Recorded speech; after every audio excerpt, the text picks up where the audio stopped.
Hello, Mo Buzzers. My name is Gabe Mack, and today is a day of infinite possibilities because it is 080808, a date that comes only once every 100 years. And the biggest news today is the Olympics in China is getting started. So let's get right into it so you can all have a great infinite celebratory weekend.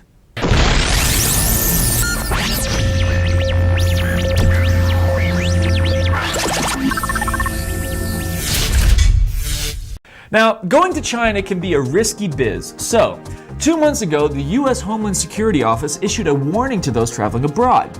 They stated that in certain countries, techniques such as loading spywares on Blackberries and mobile phones, copying of hard drives at airports and hotels, or even just plain out theft of electronic devices are all methods of gathering intelligence. So, if you are traveling, they warn you to take a travel laptop with no data on it. And if you must carry a data, drive with you, make sure it's encrypted. Also make sure you password protect everything from your BlackBerry to your laptop when it is switched on or off. And remember to use a good password containing letters and numbers in a non-sequential format.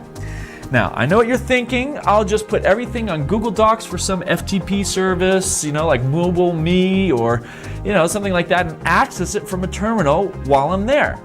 Well, think again. Because you got to be careful what you do online while you are in China if you go there. Even email and Google searches could lead to serious privacy problems. The main reason being that China can force Google, Yahoo, Microsoft, and other internet service providers to give them information about the internet use in China. Now, this could also lead to them giving personal and private information, which in other countries such as Europe, the United States, and Canada, is protected under privacy laws. China ain't got those laws, however, so you're vulnerable. Now, there is a paper and a report that has been submitted by Google, Yahoo, and Microsoft outlining the new rules that should apply to China's code of conduct for its internet policy that would give China's netizens more protection. But it hasn't been approved or it hasn't been happening yet. So just be careful what you mail and what you Google while at the Olympics. Fair warning. So you are in China, you brought a laptop, you didn't follow my advice, and you want to upload some photos to your favorite photo sharing site. But wait, the Great Firewall of China has stopped you, not granting you access. That's right. You can no longer visit your blog, your video sharing sites of photos. Oh no, what to do? Well, if you must get around the Great Firewall of China to take care of some net business, you can check out this tutorial on hackaday.com. It describes how to get through the wall. Basically, to make sure that you aren't being spied on and have the ability to access China's restricted sites, use a secure VPN connection together with a different proxy than that of China. Proxy is a good one to use. That way you have a secured connection and access to all the websites the Chinese have deemed unfit for its citizens. You're welcome. Now, for many of us, China is on the other side of the world, which also means that the games are being played and broadcasted at hours we're either asleep or out with friends on a binger. But if you do want to catch up on the footage on your own time, Wired Magazine has put together a wiki of the websites that will be providing video coverage of the events. Now, here's some of the sites. Of course, you got TV Tonic, for the Windows users around the world. They're going to have some stuff. YouTube will be offering 3 hours of video footage a day for a variety of countries, up to 77, I believe. NBC Olympics will be providing coverage for the US. For our UK subscribers, I recommend BBC Sports Online.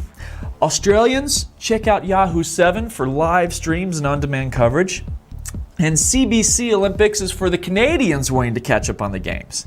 Now, if you are in China, check out cctvolympics.com because they're going to have 5,000 hours of games coverage for the Chinese. So there you go.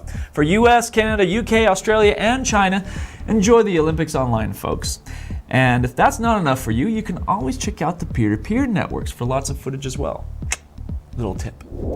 Now, this is coming in through Search Engine Land. Another way to keep up to date with the latest medals and results from the Olympics is Google, the search giant. That's right. Google will be providing its Google Olympics box. Just type in the sport plus the keyword Olympics, like pole vaulting Olympics, and you'll receive images, videos, results, timetables, and more for the Olympics this year. So that way you can always be up to date with a simple Google search, or you could even download the Beijing Olympics app for the iPhone or iTouch for just $1.99 from the iTunes Store. And that will give you an up-to-date status on the Olympic winners, if you prefer that. Are you looking forward to the opening ceremony tonight? Shoot, I know I am. You know, you sit there, you try to guess, what different countries go to which flags. You think, hey, I've never heard of that country before. They must have just been liberated. Yeah, well, here's a sneak peek into the opening ceremony, which has been shrouded in secrecy. That's right. Over on TalkToMyShirt.com, they have a photo of the opening's rehearsals, and it appears that the Chinese are using light suits in one part of the show. Man, I can't wait to see hundreds of Chinese running around with light suits on tonight. Bling, baby, bling! And a final word of caution to the Olympiads this year: be careful where those poles go. All right? Everybody, have a great weekend and enjoy the Olympics.